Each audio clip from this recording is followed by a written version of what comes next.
Hello everyone, welcome to my channel. Today I'm going to talk about different pulp treatments in young permanent tooth and primary tooth.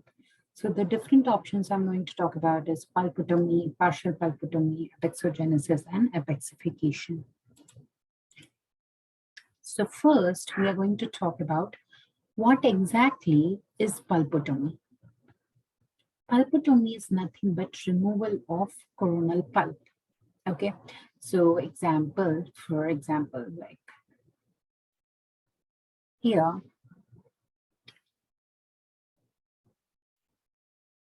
okay, and this is not formed yet, right? So here, suppose this part is infected. You remove this portion and then you place a medicament, right? It can be calcium hydroxide or ferric sulfate or formocrosol or MTA, anything. When you do that, exactly what does this medicament do is it promotes healing, okay? And it will make sure that the pulp remains vital. That is the function of the medicament. So now talking about what are the different indications. Indications is in caries affected tooth and asymptomatic caries affected primary tooth is when you go for pulpotomy, okay? An important thing to remember is severity of inflammation determines reparative dentin. So we know that reparative dentin or tertiary dentin, this is formed only when there is any infection or there is any trauma. Only in that cases we see tertiary dentin, okay? So if it is more severe, it means you can see the deposition of more tertiary dentin. The types of pulpotomy are two, vital and non-vital. So in vital, we have devitalization, preservation, and regeneration. So what is devitalization? What are the different substances used in vital pulpotomy that come under devitalization? So first we are going to talk about vital, in which we are talking about devitalization. So what we do here is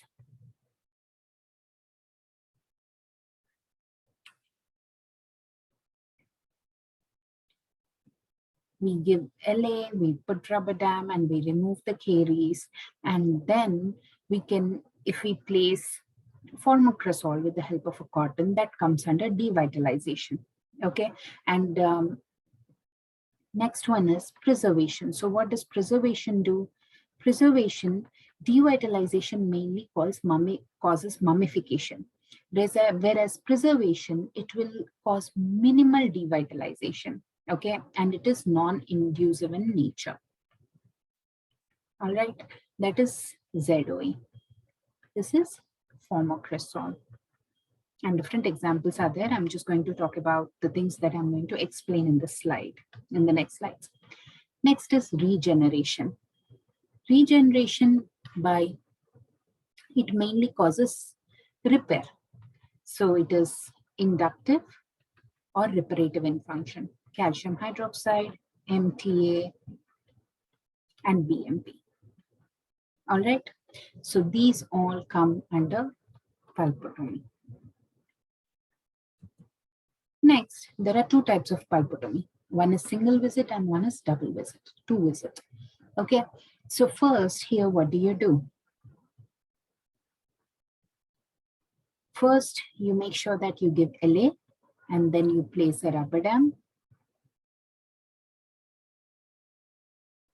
You place some rubber dam so that you get easy isolation. And then you remove the caries. Okay, so caries is removed. Then you de-roof the pulp chamber and remove the coronal pulp. Okay, so coronal pulp is removed. Then you take a cotton pellet which is dipped in dilute formocrosol. And then you place this diluted formocrosol in the coronal pulp region. Okay. Now, how do you check that after 5 minutes you remove it? And how do you check that it has worked is when you remove the cotton pulp, you can see that the cotton pellet, when you remove it, you can see that the cotton pellet has brown discoloration, and also the pulp roof. So this is what we are looking at. The roof also has the brownish discoloration. So let me make it simple. You place a cotton, right, with formocrosol, and here in this region, you can see after you remove formocrosol that it is brown in color. Okay, and you can also see that even on the cotton. So that's how you know that it is working. Then you put a temporary restoration and you send the patient. Okay, you seal it with the help of ZOE and you send the patient and call him after 1 week. Only if the patient is asymptomatic, permanent restoration is placed. So this is how it looks, right? So you place the cotton, formocrosol, you see that the brown color is there both on the pulp and as well as on the cotton, and then later you seal it with ZOE. Okay, now after a week, if it is asymptomatic, you fill it with GIC and then you go for stainless steel crown. So what is the purpose of using formocrosol is it prevents tissue autolysis by binding to proteins. But disadvantages is it is carcinogenic, but it is said to be carcinogenic and cytotoxic when used in like large quantities. And it is also having the property of mutagenicity and it can distribute in other parts of the body.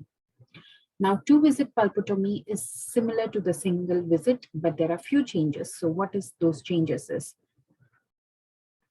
The first step is same. That is, you give an LA and you place rubber dam for isolation. Then you excavate the caries. Here, you place a cotton pellet. Here, you place a cotton pellet after you remove caries with the help of paraform paste. Now, what does this paraform paste do? Is, and then you seal this and send the patient. What does this paraform paste do is, it releases formaldehyde gas. It's going to release formaldehyde gas and it will enter the coronal and radicular pulp and it will fix it. Okay.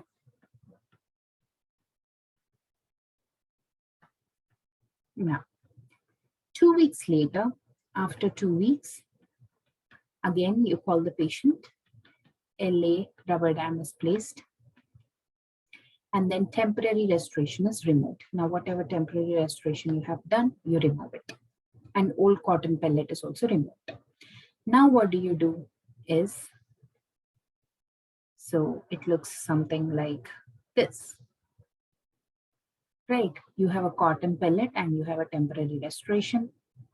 You remove this whole thing, you remove the cotton pellet and you place an antiseptic paste,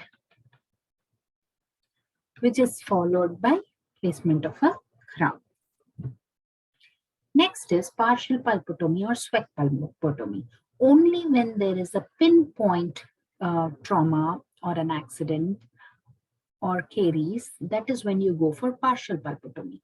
Now, what does it mean is you just remove that particular portion, okay? And then you control the pulpal bleeding with the help of sodium hypochlorite, and it is covered by calcium hydroxide or MTA. Okay, it is indicated only in vital and young permanent teeth. Now, what is meant by young permanent teeth is which roots are not yet completely formed. Okay, in that you go for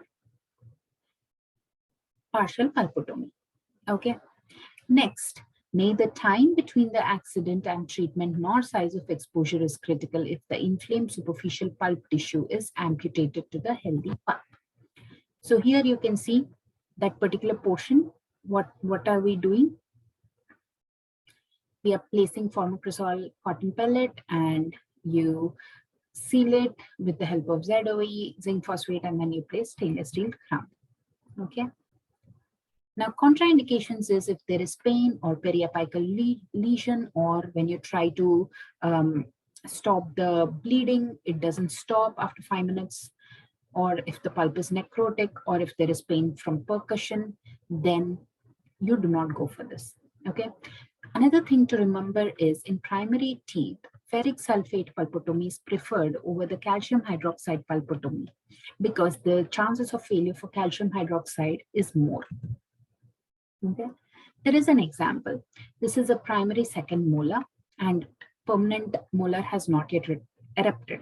So in this case, if we go for, there is severe pain on this primary molar. And if we extract this primary molar, then we have to place a distal shoe, which is not preferred. Since the tooth has roots that allow a pulpectomy, then it is favored over extraction. Now, what do? We place calcium hydroxide on the primary pulp. But remember, whenever you use calcium hydroxide on primary pulp, the rate of failure is more. And whenever direct pulp capping is done on the primary tooth, it exfoliates within 6 months. Okay. So contraindications, again, if there is any pain, bleeding, necrotic pulp, bleeding means more than 5 minutes, necrotic pulp, internal resorption, pain on percussion, or any radiolucency. Okay. Like I told you, calcium hydroxide in primary tooth has a failure rate of 31 to 50% cases. So ferric sulfate is preferred when the pulp is vital. Now, if the hemorrhage is less than 5 minutes, it indicates vitality. Okay. So how do you know that the pulp is vital? If the bleeding is less than the 5 minutes. Contraindications if it's mobile tooth or there is root structure loss. Okay. Next, we have Apexogenesis and Apexification. Okay. When the apex is not closed, we go for Apexogenesis or Apexification. Apexogenesis, genesis means apex formation. All right. So indication for Apexogenesis is no history of pain observed, but then it is pulpally involved, vital pulpal tooth, or any trauma is caused and there is, you see that there is open apex, you go for Apexogenesis. So what is the procedure is you first give LA and then you place the rubber dam and then you remove caries.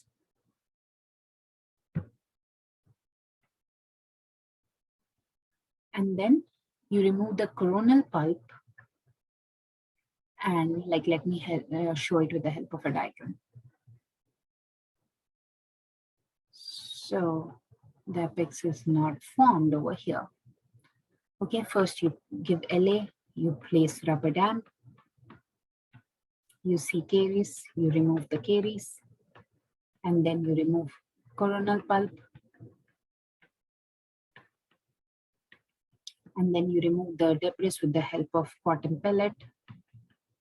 Then you place, I'll use another color, you place calcium hydroxide directly over the pulp stumps. And you seal it with the help of temporary restoration.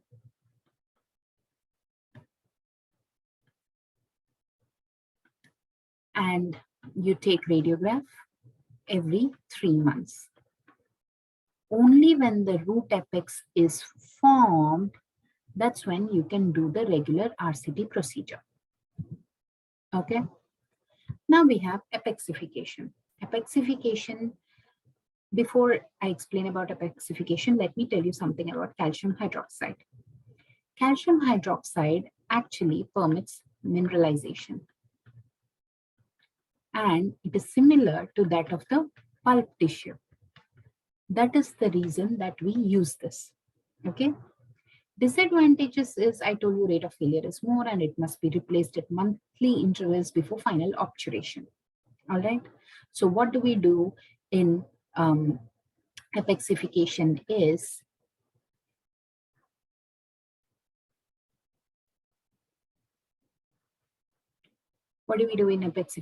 is we place calcium hydroxide.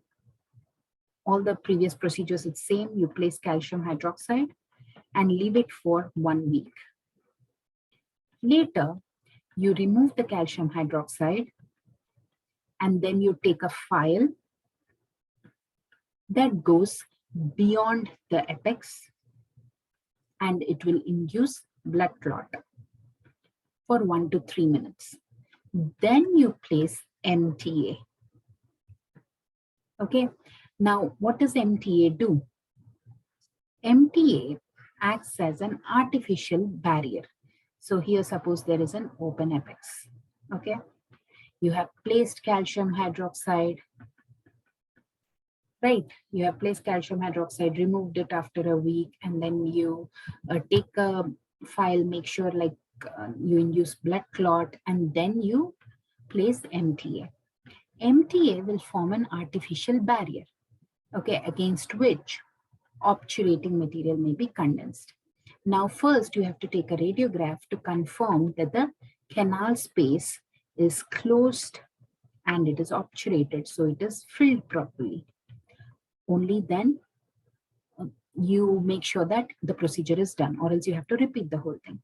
Now take a cotton pellet and place above the MTA and make sure that you go for temporary restoration. Now recall the patient after 24 hours of placing MTA for obturation and placement for permanent restoration.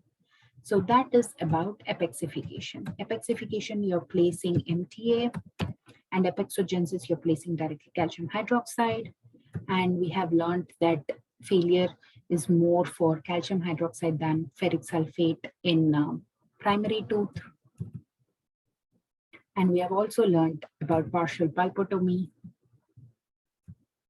and what happens in the procedure. So I hope you're clear. And in case you have any questions for me, feel free to leave them in the comments below, and I would be happy to answer them. And thanks for watching. Please do share and subscribe. Thank you.